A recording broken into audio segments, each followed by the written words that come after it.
Voy a volver a mis apuntes. En la última clase nos quedamos hablando de la interferencia de ondas.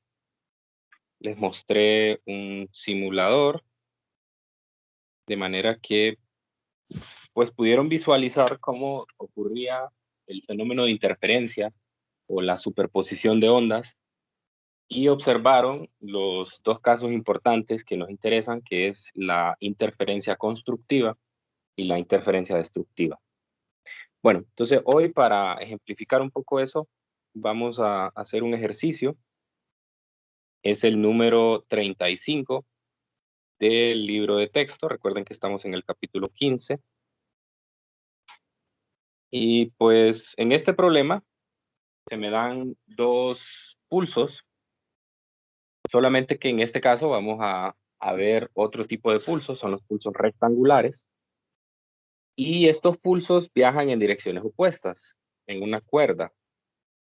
La rapidez de cada uno, pues es la misma. Recuerden que la rapidez está definida por la tensión y la densidad lineal de masa de la cuerda. Y en la figura se muestran tanto la anchura como la altura de estos dos pulsos. Y el dibujo que estamos viendo es cuando el tiempo es igual a cero. De manera que los frentes de onda, o sea, la parte frontal del pulso, de cada una de ellas está a una distancia de 8 milímetros. Por lo tanto, me piden que bosqueje la forma que van a tener las cuerdas cuando hayan transcurrido 4 segundos, 6 segundos y 10 segundos. Muy bien, aquí la clave está en recordar que los pulsos en una cuerda viajan con velocidad constante.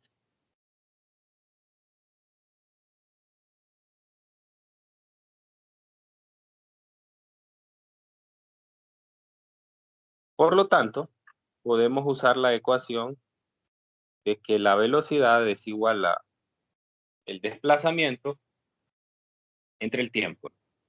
Así que en el inciso A, por ejemplo, nos dicen que hagamos la forma que van a tener los pulsos en la cuerda cuando han transcurrido 4 segundos. Así que lo que debo de hacer es determinar el desplazamiento que van a sufrir cuando hayan transcurrido 4 segundos. Así que si su velocidad es de 1 milímetro por segundo y han transcurrido 4 segundos, el desplazamiento es de 4 milímetros. Ok, lo que quiere decir es que yo voy a tomar un punto de referencia. En este caso, mi punto de referencia va a ser el frente de onda. El frente de onda es esta parte. Si se fija, los frentes de onda de cada uno están separados a una distancia de 8 milímetros, ¿sí? Por lo tanto, si yo tomo el punto central como la referencia, entonces el frente de onda aquí está a 4 milímetros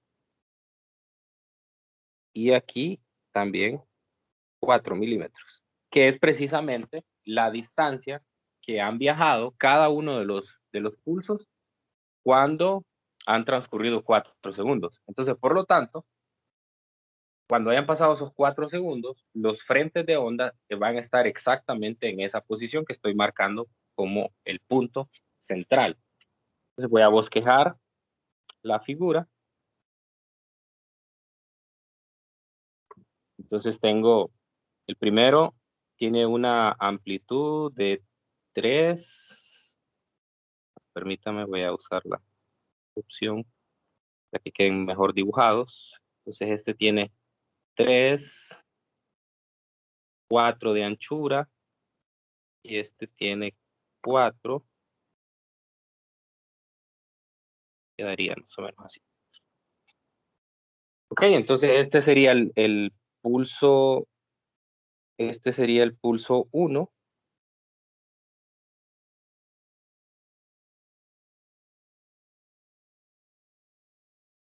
Permítanme. Este sería el pulso 1 que se va moviendo hacia la derecha y este sería el pulso 2 que se va moviendo hacia la izquierda. Es porque precisamente, como les dije, tomamos de referencia el frente de onda y cada uno se han desplazado 4 milímetros, uno para la izquierda y otro para la derecha, así que los frentes de onda van a estar ubicados exactamente en la misma posición. Muy bien, entonces en el inciso B,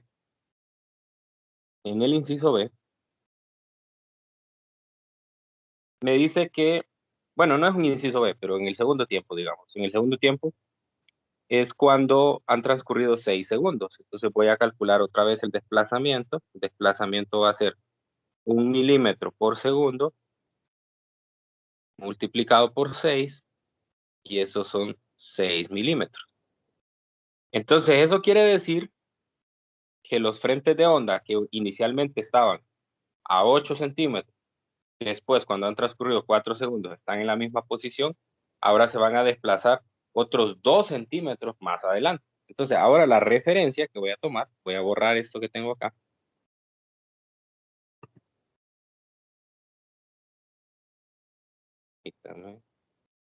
La referencia que voy a tomar es la siguiente. Va.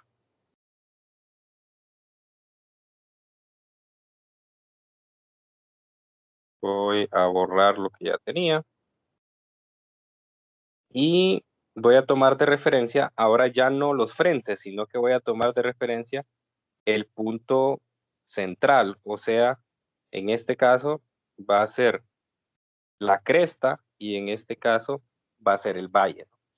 Entonces, otra vez, si yo calculo las distancias que hay entre cresta y valle, en este caso van a ser 8 más la mitad de la anchura, que serían 2, más la mitad de la otra anchura, que serían otros 2.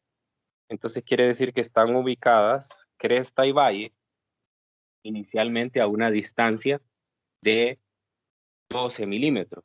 Por lo tanto, cada uno, para poder encontrarse en la misma posición, cada uno debe desplazarse 6 centímetros, que es precisamente 6 milímetros, que es precisamente lo que acabamos de determinar. Entonces, eso quiere decir que cresta y valle se van a encontrar en la misma posición y cuando eso sucede, existe el fenómeno que estudiamos ayer de interferencia. Es decir, el pulso está uno encima del otro, hay una superposición. Y en esa interferencia puede darse una interferencia constructiva o destructiva. Entonces, en este caso, debido al desfase que hay entre ellos, vea que uno va con una cresta, o sea, con una amplitud positiva, y el otro viene con un valle, o sea, con una amplitud negativa. Quiere decir que hay un desfase entre ellos. Cuando se encuentren va a haber una interferencia destructiva. Lo correcto a hacer aquí es sumar las dos funciones de onda para ver qué es lo que va a pasar, pero como estas son ondas, no son ondas sinusoidales, sino que son ondas rectangulares, entonces nosotros no somos capaces de poder escribir la función de onda. Así que lo único que nos queda hacer, es decir, como se van a restar, entonces yo veo que una tiene amplitud 3 milímetros y otra tiene amplitud 4 milímetros. Entonces lo que voy a hacer ahí es decir, bueno, voy a restar las amplitudes y me va a quedar algo como esto. Y viene la cuerda, y viene la cuerda y me va a quedar algo así. Donde esta distancia,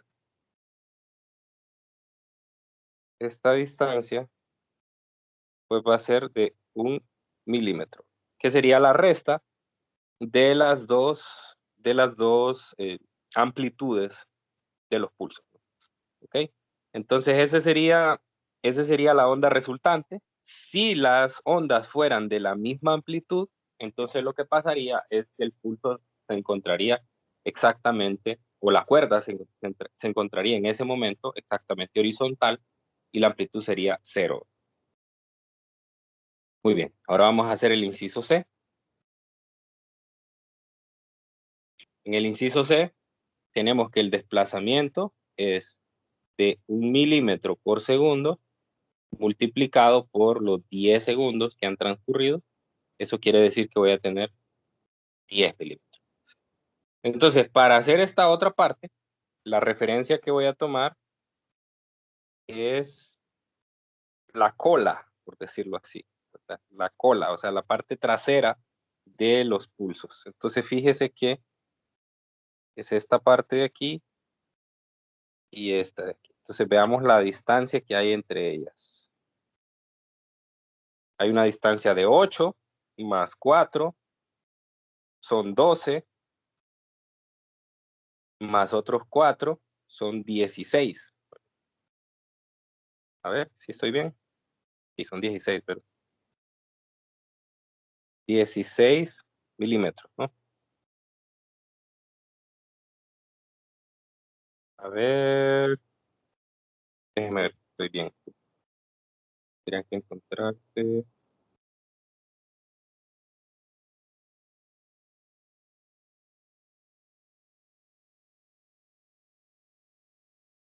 Sí, está bien. Entonces,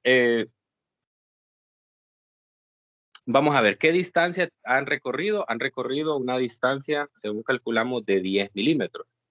Entonces, eso quiere decir que esta posición va a haber recorrido 2 centímetros más, 2 centímetros más de la posición original que tenía. Es decir, que para que se encuentren las dos colas, tiene que haber transcurrido una distancia de a ver, serían de 8 cada uno, ¿verdad? De 8 para que se encuentren en la misma posición. Entonces, eso quiere decir que en este caso, nosotros vamos a tener una figura como esta. A ver, tiene, la primera tiene una amplitud de 4.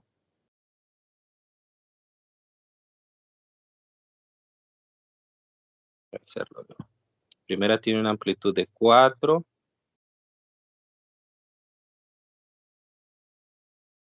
y la segunda de 3. No, hay un desplazamiento, perdón. 4, hay 2. Así. Ahora, ok, entonces este será, ¿cómo le llamé? Le llamé pulso 1, este será el pulso 2 y este será el pulso 1, ¿no? Este se va moviendo para allá y este se va moviendo para acá. Okay. Entonces ese sería el bosquejo más o menos de lo que está pasando. Bien, como ven entonces solo se trata de que nosotros determinemos cuál es el desplazamiento que ha sufrido y en base a eso tomar una referencia en los pulsos y así poder bosquejar dónde se va a encontrar, ¿verdad? Y en el caso de que existe interferencia, ver si la interferencia va a ser de tipo constructivo o destructivo. Muy bien, no sé si hay alguna pregunta relacionada con este problema.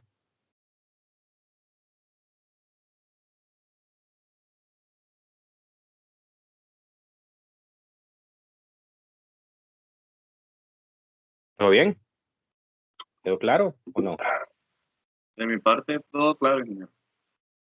Ok. ¿Los demás están ahí? ¿Sabe qué, ingeniero? ¿Cómo se llaman esta? La dirección de los pulsos. Sí. Ese gráfico que hace, ¿cómo llega a eso?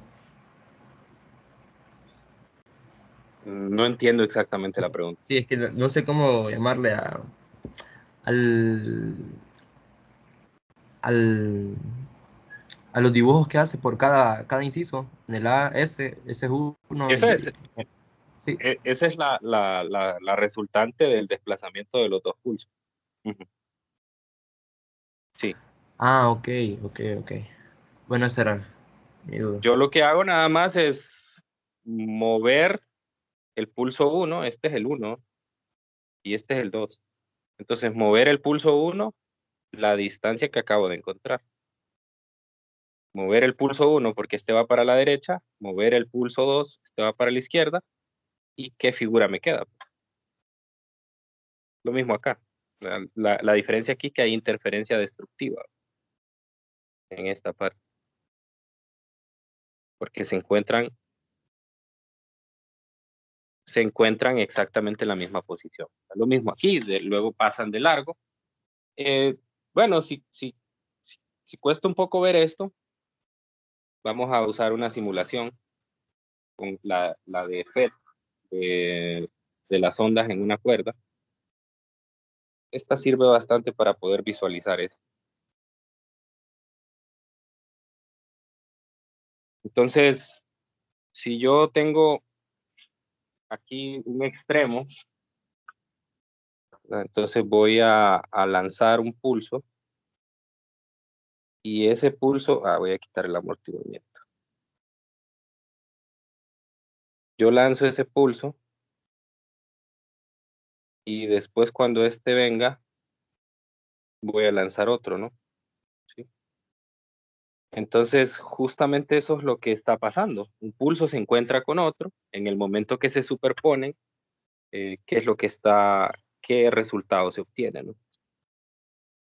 Aquí quizás no se ve de la mejor manera porque es imposible, digamos, que yo genere pulsos exactamente iguales, porque lo estoy haciendo con el dedo, no es algo, no es una fuente periódica, pero más o menos ahí se logra ver que cuando llegan, cuando se encuentran, como vienen en direcciones opuestas y con una amplitud opuesta, entonces va a haber una interferencia, en este caso una interferencia constructiva, vean que se hace un poco más grande, ¿no? Pues depende bastante de las propiedades, ¿verdad? Pero no es así tan sencillo como solo lanzar un pulso y lanzar otro, sino que tienen que tener las mismas características a la hora de hacerlo. O sea, tengo que asegurarme de que tengan la misma longitud de onda, que tengan la misma frecuencia, etcétera. Pero eso es lo que estamos tratando de ejemplificar aquí. Entonces, de estos problemas hay un par en el libro, en la tarea también les puse uno para que ustedes practicaran esto, pero de eso se trata. No es algo tan complicado, solo es de dibujar, desplazar los pulsos y ver cómo se encuentra. Ok, entonces, bueno, ahí cerramos el tema de interferencia y vamos a ver una consecuencia directa de la interferencia que se conoce como las ondas estacionarias.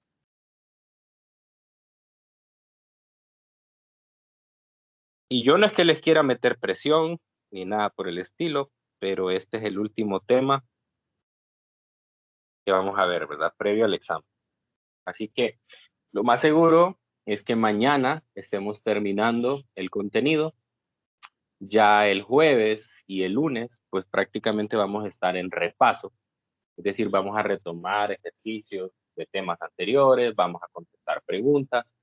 Y la idea de esos días es que la clase sea más interactiva, es decir, ustedes pregunten más, por lo que yo sugiero que para esos días anoten todas las dudas que en algún momento han tenido, no solo de este tema, sino de los temas anteriores, pues para que tenga bastante más sentido el repaso, ¿verdad? Que nada sirve que yo solo El vea. jueves y el lunes. Dígame, El jueves y el lunes, dijo. jueves y lunes, sí, jueves y lunes va a ser el repaso. Y, digamos, vamos a resolver el ejercicio y cualquier duda que tengamos entonces. Sí, Algún yo ejercicio igual, del libro, por ejemplo. yo siempre voy a traer algunos ejercicios preparados porque ya tengo experiencia en repasos y normalmente uno pregunta si hay dudas y casi nunca hay, ¿verdad? Entonces yo siempre traigo ejercicios preparados por cualquier cosa, pero yo quiero pensar que ustedes son la excepción, no van a seguir la misma tendencia que otros grupos y que sí van a traer preguntas ese día, ¿verdad? Porque ese es el objetivo. Muy bien, entonces vamos a hablar de las ondas estacionarias. Ahora, vamos a aplicar el principio de superposición. El principio de superposición ya lo habíamos adelantado ayer. El principio de superposición me dice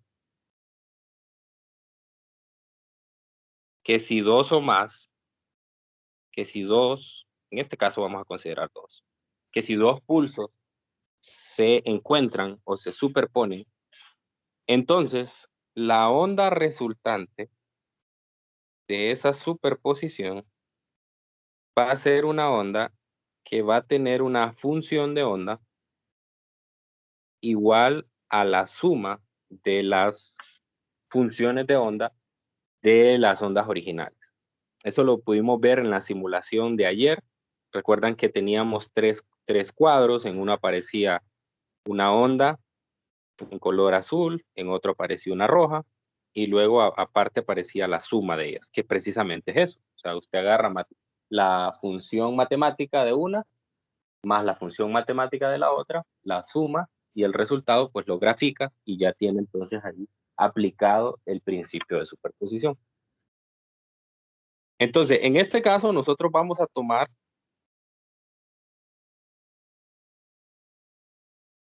dos pulsos que van a tener las siguientes funciones de onda.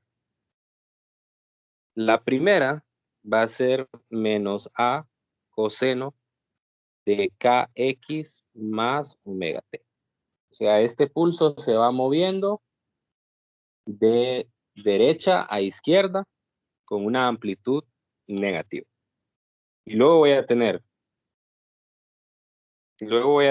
un segundo pulso que va a tener una amplitud positiva y se va a mover hacia la derecha. O sea, es lo mismo que les mostré en esta simulación.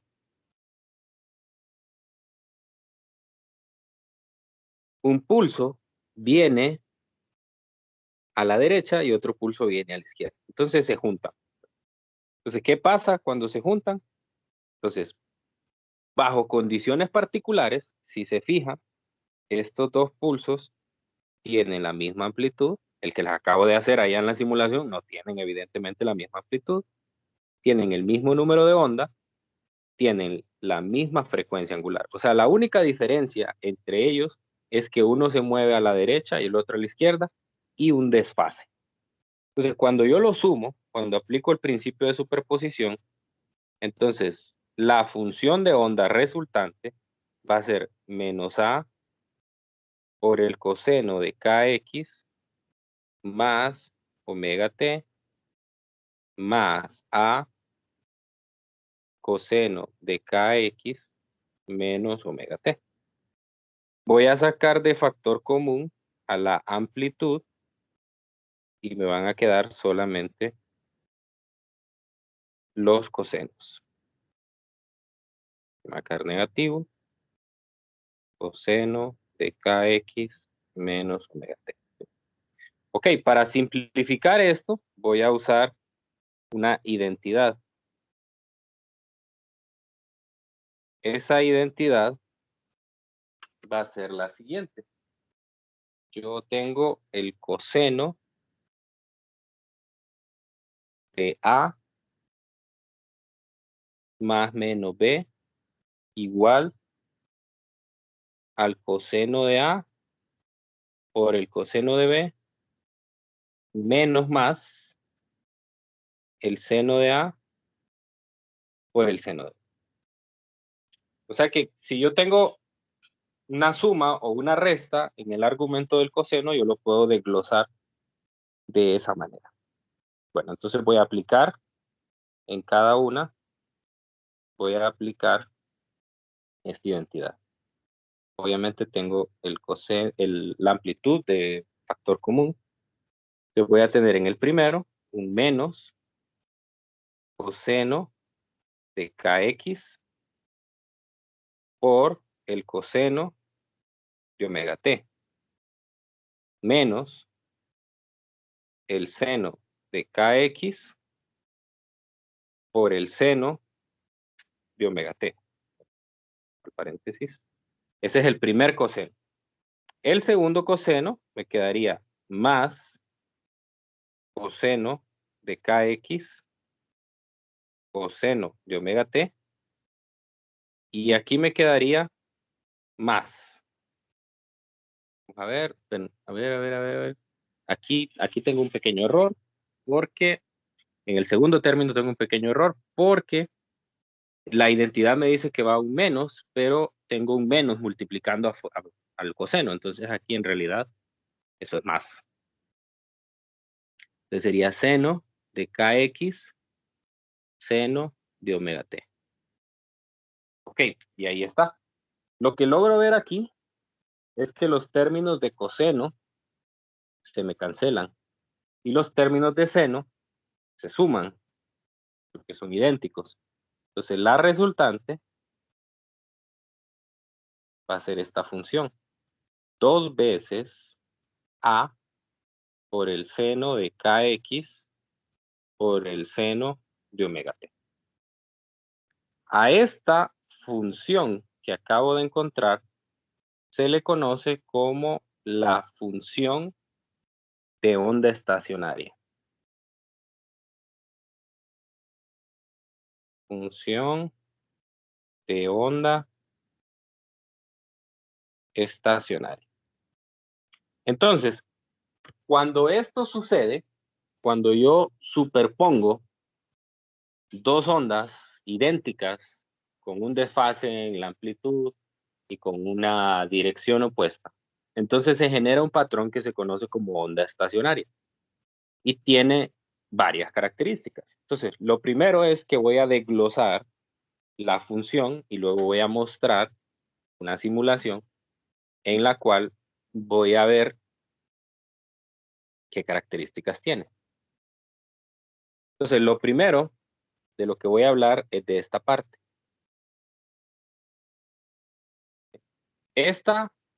El libro le llama la amplitud de la onda estacionaria. La amplitud de la onda estacionaria. Y si usted se fija, es una función de X. O sea que cuando se forma una onda estacionaria, cada punto en la cuerda va a tener una amplitud diferente, la cual va a estar definida por su posición en X en la cuerda. Eso es lo que nos está diciendo la primera parte. Y la segunda parte, que es la del seno, si se acuerda, esto representaba o era el término característico del movimiento armónico simple. Nada más que allá nosotros lo mirábamos con el coseno de omega t, pero ya tenemos sobrada experiencia y por lo tanto sabemos que el seno de omega t perfectamente se puede pasar con una identidad trigonométrica a un coseno de omega t más phi. Incluso lo puedo poner aquí, igual a un coseno de omega t más un phi. Entonces, quiere decir que las partículas se mueven con una amplitud diferente dependiendo de la posición que tienen en la cuerda. Y que ese movimiento que realizan es un movimiento armónico simple. O sea, que tiene las características de oscilar alrededor de un punto de equilibrio, de tener una frecuencia, de tener un periodo, etcétera. Todas las cosas que sabíamos antes. Ok, entonces, aquí puedo notar algo. A este le voy a llamar el 1. Voy a poner en rojo también. A la parte 1 puedo reconocer otra cosa. Puedo reconocer que si el seno de kx es igual a 0, entonces eso quiere decir que y para esa posición en x es igual a 0. O sea, lo que quiere decir es que el punto en el cual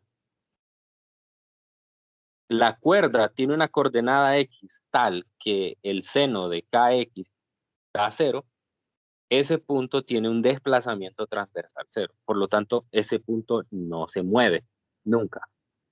A ese punto se le conoce como un nodo.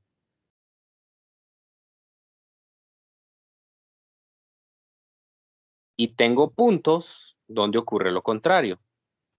Si el seno de kx es igual a más menos 1 es el valor más grande que puedo tener para el seno. Entonces lo que pasa es que la amplitud, bueno, voy a ponerlo así mejor. En lugar de ponerle Y, le voy a poner la amplitud de la onda estacionaria. La amplitud de la onda estacionaria es 2 veces la amplitud de las ondas originales. Entonces, ese punto en la cuerda se llama un antinodo. Antinodo. Entonces, esa es la característica que yo voy a notar cuando ponga o cuando genere una onda estacionaria en la cuerda. Voy a tener puntos, estos son característicos de las ondas estacionarias. Voy a tener puntos donde la onda estacionaria tiene desplazamiento cero, esos son los nodos, y donde tengo desplazamiento máximo. Entonces, para mostrar esto, espero que se logre ver bien, voy a poner un video de un experimento realmente, un experimento real, pues. Se me perdió el video. Voy a buscarlo aquí en el historial. Aquí está. Ok. Entonces, a ver, voy a parar ahí y les voy a mostrar. Entonces, a ver, voy a irme un poco más atrás, ahí, justamente, para que no salga la persona. Entonces, lo que estoy viendo ahí es una onda estacionaria. Fíjese, a la derecha tengo un soporte, es decir, la cuerda está rígida. Del otro lado, lo que tengo es un generador de ondas sinusoidales, ¿verdad? Es decir, se está moviendo hacia arriba y hacia abajo de forma periódica. Y entonces, lo que sucede es que cuando los pulsos viajan hacia la derecha, estos pulsos se reflejan en el otro extremo y se vienen a encontrar con el siguiente que está ahí. Entonces, hay una superposición y por lo tanto, entonces se genera una onda estacionaria. Esta es una onda estacionaria. Y la característica, y por lo cual se llama onda estacionaria, es que si usted nota, parece como que la cuerda no se estuviera moviendo. De hecho, le voy a dar play para que usted lo vea. Parece que la onda no se estuviera moviendo. Se ve un patrón, más o menos, y voy a irme atrás, ahí justamente. Entonces, ahí lo voy a parar. No, a ver, ahí, ¿no? Entonces, parece que la onda no se está moviendo, ¿verdad? En realidad sí se está moviendo. Lo que pasa es que se está generando algo que se conoce como resonancia. O sea, la cuerda alcanzó la frecuencia de oscilación natural, ¿verdad? Y por lo tanto se ve ese patrón.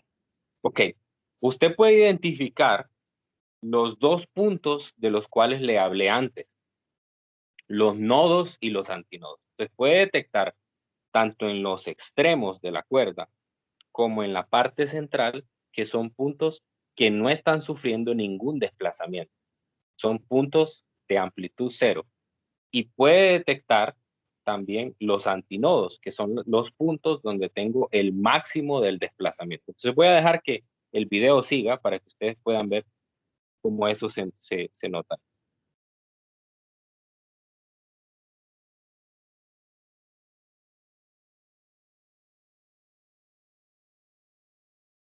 Entonces, lo que el profesor está diciendo ahí es que la cuerda, los pulsos viajan de un extremo al otro, se encuentran y hay una interferencia, ¿no? Hay una interferencia. En ese caso hay una interferencia constructiva.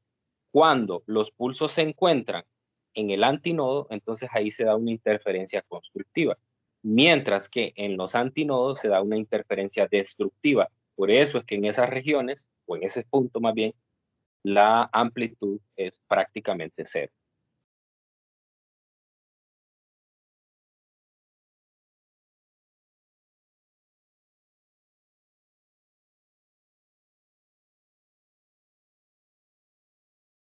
Ese que está tocando es un nodo, ¿verdad? Es un nodo. Y ahí tiene el antinodo. Ok, ahora, aquí lo que estamos viendo nada más es algo que se conoce como un armónico. O sea, yo puedo generar diferentes patrones en la cuerda si yo modifico algunas características de la misma.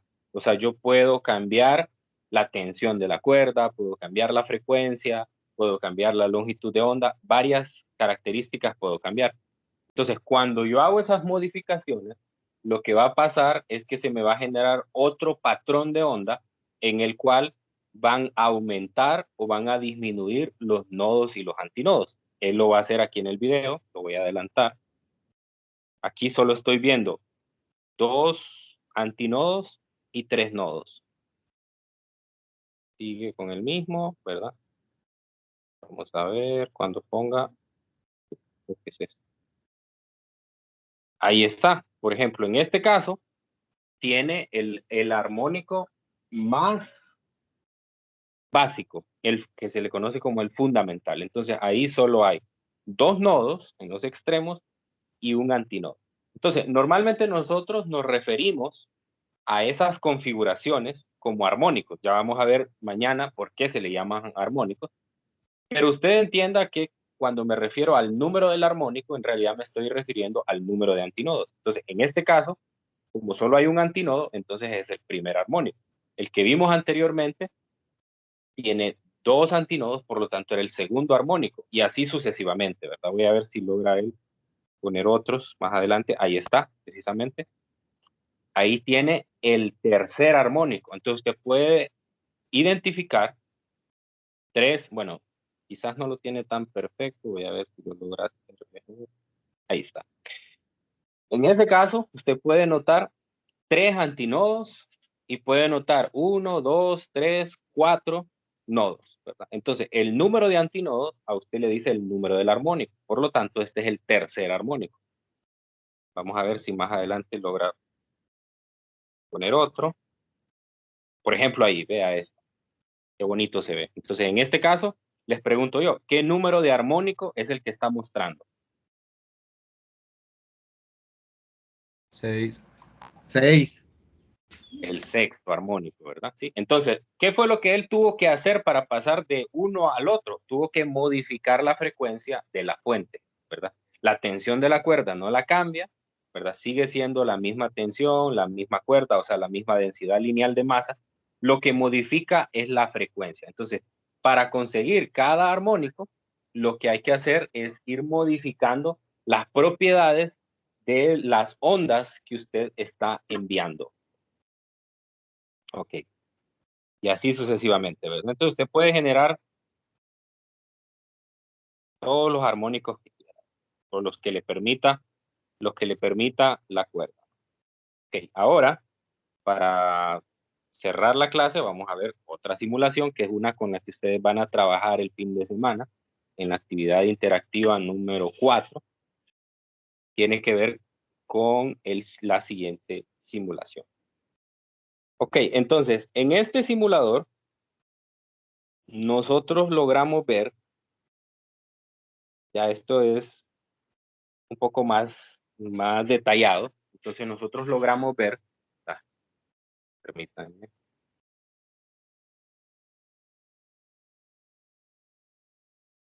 pongo toda la pantalla,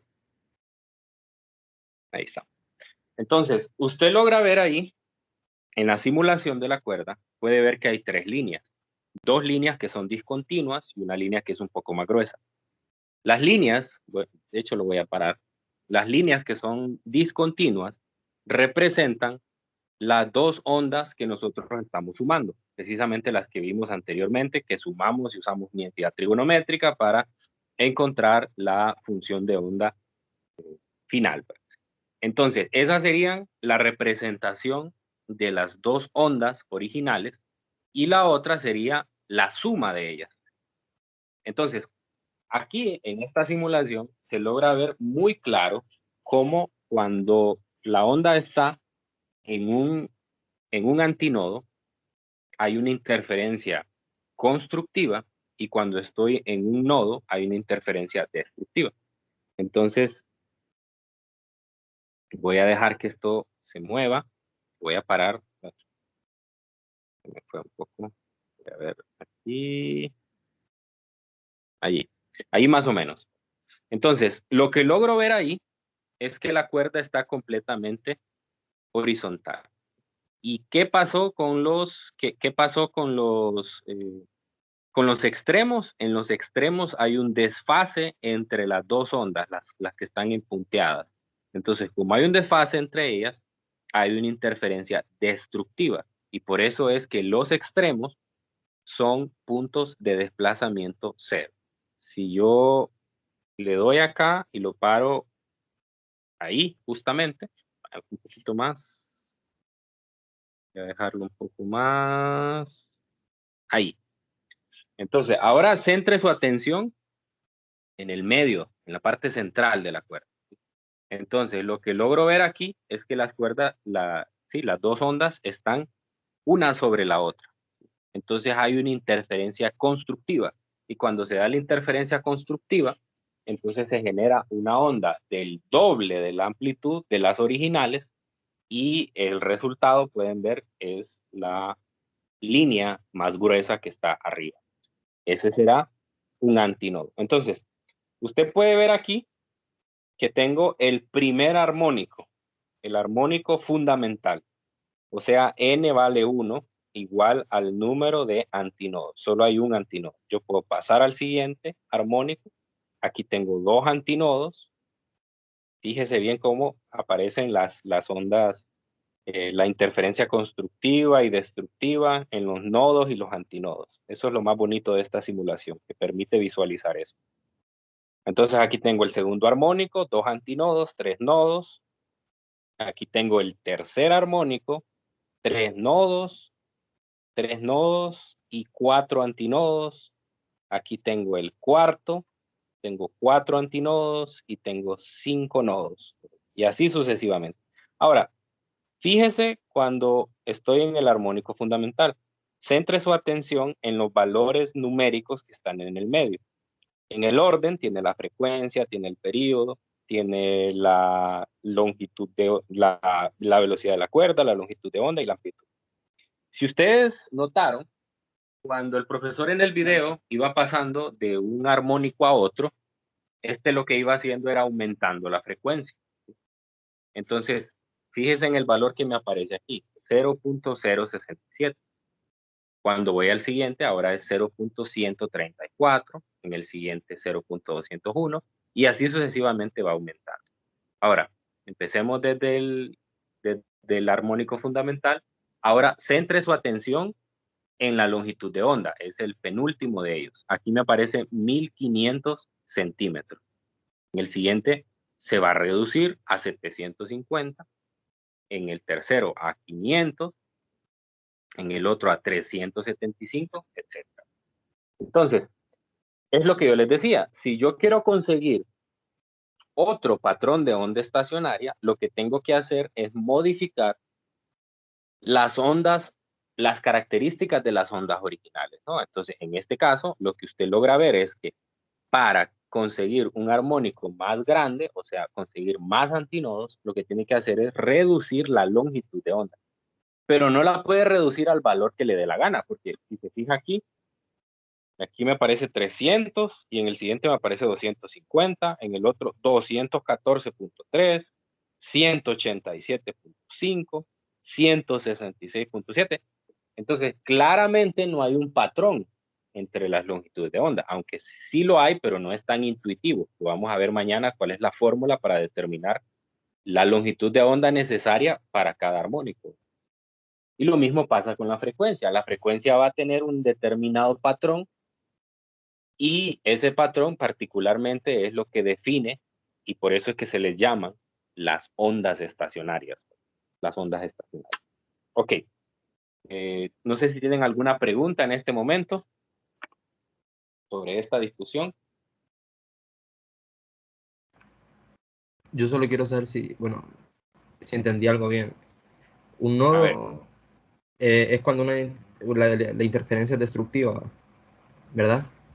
Y el antinodo Así es es. cuando es constructivo. Es una, Ah, bueno. el nodo es un punto en la cuerda donde se está generando una interferencia destructiva y el antinodo es un punto en la cuerda donde se está generando una interferencia constructiva. De manera que la onda resultante es el doble de la amplitud de la original. ¿Ok? Ok. Muy bien. ¿Alguien más?